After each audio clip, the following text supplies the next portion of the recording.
Il était une fois un pur sang arabe qui rêvait de galoper aux côtés d'un petit cheval cabré. De Maranello à la Médina, il n'y a parfois qu'un pas que la Fulgura a franchi en l'espace de quelques mois. Imaginée, conçue et fabriquée du côté de Casablanca, la première GT marocaine ne tient pas du mirage, hormis son fuselage. Elle porte la griffe Laraki, Abdeslam Laraki, un designer de 31 ans qui ne manque ni de talent ni d'argent et qui a décidé voilà 4 ans de réaliser son rêve, devenir constructeur automobile. Sa GT, la première supercar du continent africain, n'a donc rien d'un caprice d'enfant gâté. Elle est le fruit de la passion d'un homme qui entend mêler plaisir et rentabilité. Le projet Fulgura est né concrètement en 2000. Donc on a créé un premier modèle qu'on a exposé au salon de Genève en 2002. Juste après le salon, donc, et grâce au salon, on a décidé de poursuivre et de passer à l'étape supérieure et construire cette voiture afin de la commercialiser. Si elle revendique sa spécificité marocaine, la Fulgura entend rivaliser avec les meilleurs. Au point de vue technique et performance, nous sommes au niveau voire supérieur sur certains points par rapport aux supercars actuels. Et donc tout supercar digne de ce nom ne doit pas dépasser un nombre précis d'unités. Dessinée par Abdeslam Laraki lui-même, la Fulgura impressionne. Tapie au ras de l'asphalte, la GT mesure plus de 2 mètres de large.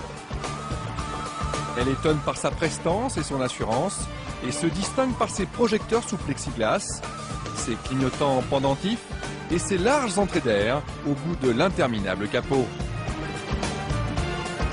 Le profil, avare en surface vitrée mais généreux en taille de pneus, rappelle les Lamborghini, tout comme les portières à ouverture en élytre. Encore plus brutale et spectaculaire, la poupe mérite le détour. Les feux en amande évoquent le regard du félin, avec un discret béquet en guise de paupières. Les grilles d'aération aux motifs arabisants sont encadrées par 2 doubles sorties d'échappement verticales. Moins exotique, l'habitacle répond sobrement aux standards du grand tourisme. Le cuir et l'alcantara sont au rendez-vous, l'ergonomie des sièges et l'aménagement bien pensé font passer l'absence de repose-pied, mais on regrette le dessin trop convenu de la planche de bord. L'instrumentation arrive de chez Mercedes et les aérateurs proviennent d'Audi.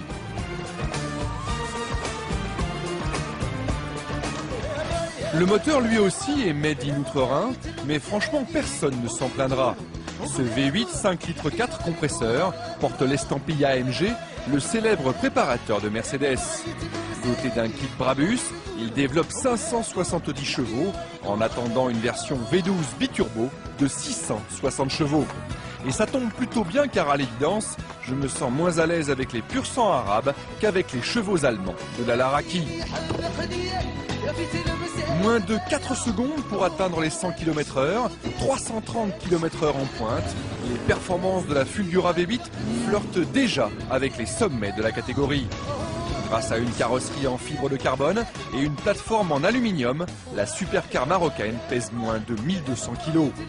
À l'image de ses rivales, de chez Porsche ou Ferrari, la Fulgura associe légèreté et rigidité. Sur ce prototype fabriqué au Maroc et mis au point en Allemagne, quelques imperfections méritent correction comme le débattement trop important de la transmission séquentielle à 6 rapports, mais la Laraki semble posséder les moyens de ses ambitions.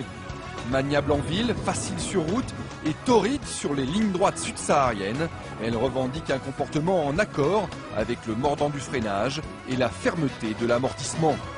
Même son tarif, parfaitement prohibitif, plaide pour son accession au club très fermé des monstres sacrés.